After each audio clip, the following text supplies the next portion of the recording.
Jen Gibson is a wife, a mom, and a small business owner, and now she wants to represent House District 99 in Columbia. In this edition of Quintin's Close-Ups, I sit down with Jen one-on-one. And be sure to download the free Quintin's Close-Ups app in your Apple or Google Play stores. But Jen, it's so nice to meet you. Thank you. It's nice to meet you as well. I appreciate it. And I know that you have watched several Quintin's Close-Ups. I have. And I appreciate it. And I'm just now getting to learn about you. Yes. I went back late last night and watched your campaign announcement at the Daniel Allen Pier. Mm-hmm. And that was just recently in March. And you said the following quote, "I wear a lot of hats. I'm a wife, a mother. I help take care of our three amazing parents, a small business owner, and a community advocate that is. Now you want to become a South Carolina House State Representative." I do. I'm excited about that. I bet you are. And you also said this quote, "This is our moment." When did you realize it was your moment to run? Right before Christmas. I made the decision. It was actually a different seat that I was thinking of running for, but Okay. after Cindy Boatwright came very close, but was short a few votes, I realized that the message she was trying to bring was something that I really wanted to continue to work on. So we're going to take what she built and build upon it further and bring some of those values to the State House. What can you do that Cindy Boatwright couldn't? Cindy Boatwright was very new to politics. She brought a great deal of passion. Okay. She came from the Women's March. She was very angry. She felt like a lot of us, that groups that have been marginalized were losing ground instead of making up ground. And so she had a lot of passion, but she didn't have as much experience with the party. She didn't have as much experience in nonprofit and activist spaces.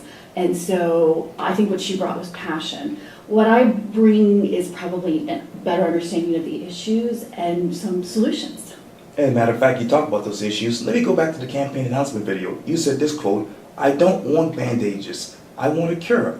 As we sit here right now, what is your cure rather, for the issues of House District 99?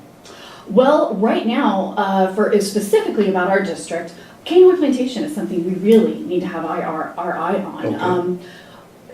A lot of the current representation thinks that we just need to plan better, and I agree with that. We should have made a lot of these plans ahead of time. Canyon Plantation has been on the books for 20 years, and we're just now widening that road, but we already built those schools. The homes are under construction. Some areas are under construction. So we need to address that legislatively so that doesn't happen again. We can do that. And we need to pay attention to the groups in our community, like the Coastal Conservation League, about some of their ideas and some of their solutions. There's 9 endangered species on that property. We already have a tremendous stress on our fire and police in this area. The roads cannot handle the current traffic. I can't imagine adding potentially what could be 18,000 units. It looks like it'll be 9,000 units. There are ways to address that with public transportation and how we develop that land and how that land is built, and we need to have those discussions.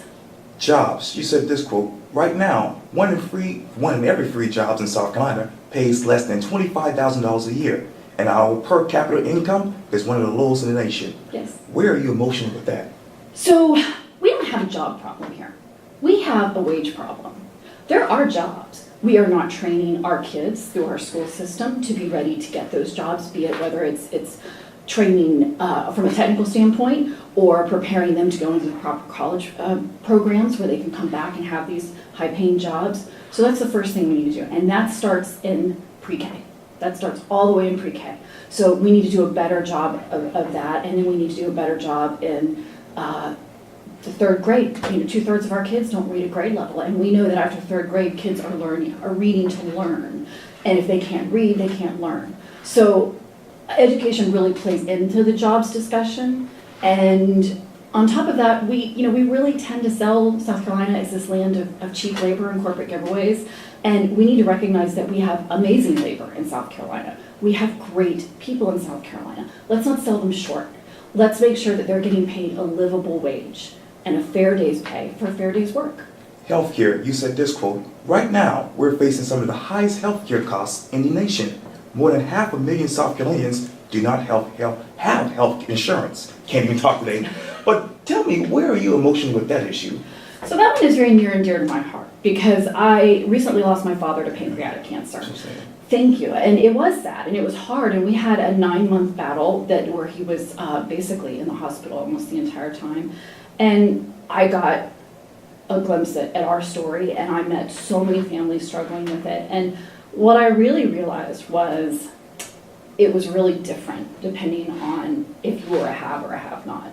And that's not right. That is a human right to be able to have the ability to fight a disease and be able to win it. And we're not doing that for everyone, and that's a problem. You talk about fighting. Let me take you to the Charleston Loophole. You said this quote, "So-called leaders can't be bothered to close the Charleston Loophole." So what happens on April 10th? So they really can't be bothered to close the Charleston Loophole, can they? The Charleston Loophole, to me, it's symbolic. So it just says we're willing to go from 3 days to 5 days. Okay. And that's a pretty simple thing. It should be common sense says, okay, instead of 3 days, if there was a flag on your background check, maybe instead of 3 days now you have to wait 5 days. There's a flag on your background check. I think that's really reasonable. I can't believe that every South Carolina can't get on board with that. But there's a reason why they won't get on board with that. And that's because it's this idea that if you give any point that you're just going to lose and the whole system is going to collapse. And that's just not the case. We need to be having real discussions and make real changes to gun legislation laws and treat gun violence as the public health crisis that it is. And you talk about obviously changes. Let me take you to utilities. You said this quote, "Right now we're paying more for power than anyone else in America." So tell me, who are you mad at? The lawmakers or the utility companies? Both. So I think I look at the governors that have appointed.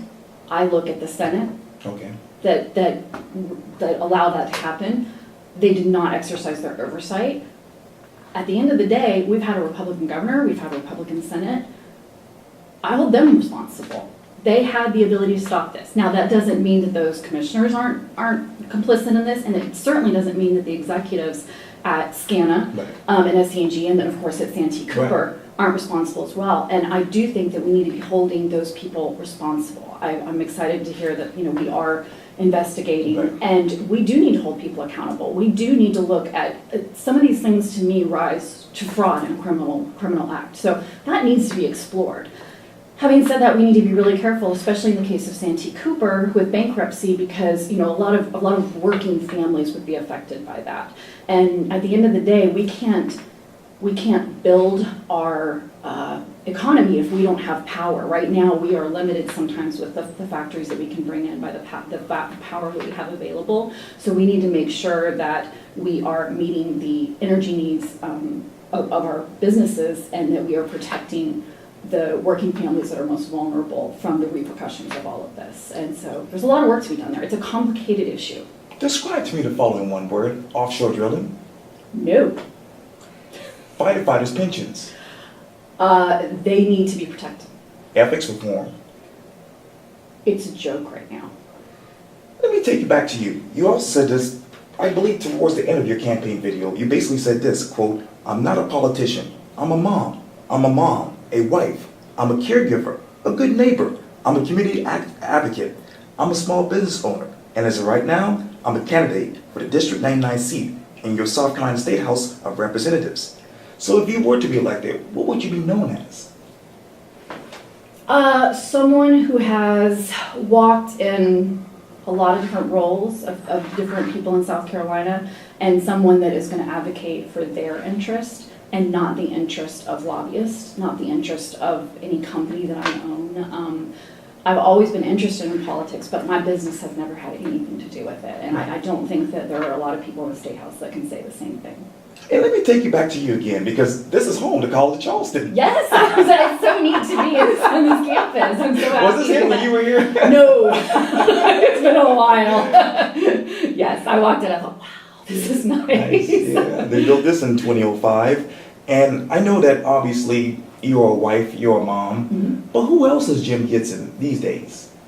I'm a small business owner. I love having a business, and for me, what it means is it's independence to be where I want to be because I want to be there, not because I have to be there. Okay. So that means that if I want to stay married, if I want to be in my relationship, I can be there because it's not a necessity. It's a choice that I'm making. And so that's what small business, that's what women having control over their finances, that's what it means for them. And we need to recognize that when women are working, sometimes it's about them just contributing to the household, but it should also be that they have the ability to make the decision at any time to leave. And I will not be satisfied until every woman has the ability to earn enough money to take care of herself and her children if she ever needs to leave a situation. Okay, I failed to mention this to you, but where is this discussion about domestic violence and women's issue going next in your mind? Well, this ties back into the public health crisis that gun violence is. Okay. So right now, too many women are being killed in the heat of the moment in discussions when there's a gun. I believe it's 1 in 5. You're 5 times more likely as a woman to be killed if there's a gun in your home. And so that's a part of it. We need to talk about that. We need to make reporting better and easier. I think one of the ways that you can do that is with training within the police department. I'm a huge supporter of our police departments, and I think it's criminal that they don't get more training and more resources. A lot of the problems that the police department has is because they don't have the mental health workers that they need to help understand some of these issues, and they're not being given the right training. We can't expect these guys to just, and women to just go off and understand these very complicated issues. And we need to give them a little more support so that they can help that as well. And we need to make sure that we're treating domestic violence for the criminal behavior that it is. Jen Gibson, thank you so much for your time. I really appreciate this. Thank you so much. It was nice to meet you in person. Likewise. Yes, indeed. Thanks. Thank you.